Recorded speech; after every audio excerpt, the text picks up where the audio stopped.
পুলক মহন্ত আপুনি কৰ্কট প্ৰতিষ্ঠানৰ সন্মুখত আছে, যিটো আমাৰ গুৱাহাটী চিকিৎসা মহাবিদ্যালয়ৰ সন্মুখত আছে।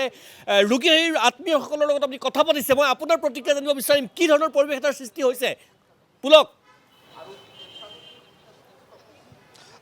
নিশ্চয়কৈ আমি যদি গোটেই প্ৰসংগটো কওঁ তেনেহ'লে যিসকল কৰ্কট ৰোগী আছে সেই কৰ্কট ৰোগীসকলক এক প্ৰকাৰ কেঁকুৰা চেপা বুলি ক'ব লাগিব। কাৰণ ডাবল ইঞ্জিন চৰকাৰ, যিখন চৰকাৰে ৰোগীৰ কথা বা স্বাস্থ্য খণ্ডৰ কথা বা শিক্ষা খণ্ডৰ কথা তেওঁলোকে উন্নয়নৰ সেই ঢাকঢোল বজাই থাকে, সেই সময়ছোৱাতেই ৰোগীয়ে গম নোপোৱাকৈ এই কাৰ্যখিনি কৰা হৈছে। আমি যিহেতু এই ইনষ্টিটিউটৰ বাহিৰত বৰ্তমান উপস্থিত আছোঁ, আমি কিছু পৰিৱেশ দেখুৱাম। মোৰ সৈতে সতীৰ্থ ভিডিঅ' জাৰ্নেলিষ্ট দীপক আছে, দীপকে দেখুৱাব। চাওক, এই যি তেওঁলোকে নতুন পঞ্জীয়নৰ মাচুল হওক বা অন্যান্য মাচুল যি বৃদ্ধি কৰিছে সেয়া আজিৰ পৰা ইয়াত এক প্ৰকাৰ বলবৎ হৈছে, কিন্তু কোনো ধৰণৰ জাননী নাই। আমি যদি কিছু আগুৱাই যাওঁ, সেই দৃশ্যটো যদি দেখুৱাবলৈ যত্ন কৰোঁ, তেনেহ'লে ইয়াত আপোনালোকে কোনো এখন জাননী বা কোনো এখন ফলক ইয়াত দেখিবলৈ নাপায় যে ৰাজ্যিক কৰ্কট প্ৰতিষ্ঠানে তেওঁলোকে উল্লেখ কৰিছে যে আজিৰ পৰা আচলতে মাচুল বৃদ্ধি হৈছে। আমি ৰোগীৰ লগত কথা পাতিছিলোঁ, যিখিনি ইয়াত ৰোগী বৰ্তমান আছে বা ৰোগীসকলৰ যি এটেণ্ডেণ্ট আছে তেওঁলোকৰ সৈতে আমি কথা পাতিছিলোঁ। তেওঁলোকে এটা কথা কৈছে যে বহুতে গমেই নাপায় আচলতে পঞ্জীয়নৰ মাচুল যে 200 টকাৰ পৰা 1500 টকা হ'ল, যিটো নেকি প্ৰায় আচলতে 750% বৃদ্ধি হৈছে।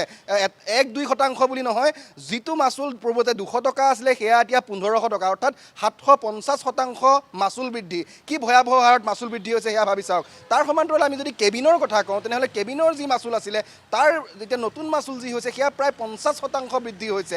ঠিক তেনেকৈ প্ৰত্যেকবিধ লাগিলে সেয়া টেষ্টৰ হওক বা অন্যান্য যিখিনি ইয়াত পৰীক্ষা আছিলে, এই সকলোবিলাকৰ মাচুল কিন্তু কোনো যদি 200% বাঢ়িছে, কোনো যদি 300% বাঢ়িছে।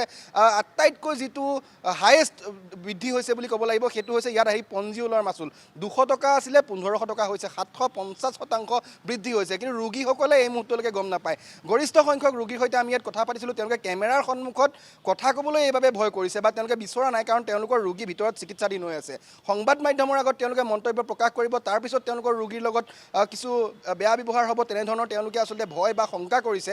সেয়েহে সংবাদ মাধ্যমৰ আগত তেওঁলোকে মুখ খুলিব বিচৰা নাই। কিন্তু যিখিনি কথা আমাৰ সতীৰ্থ সাংবাদিক মিতালী কোঁৱৰে উল্লেখ কৰিছে বা আপুনি যিখিনি প্ৰসংগ উল্লেখ কৰিছে, হয়, এটা পৰিয়ালত যেতিয়া কৰ্কট ৰোগৰ দৰে ৰোগ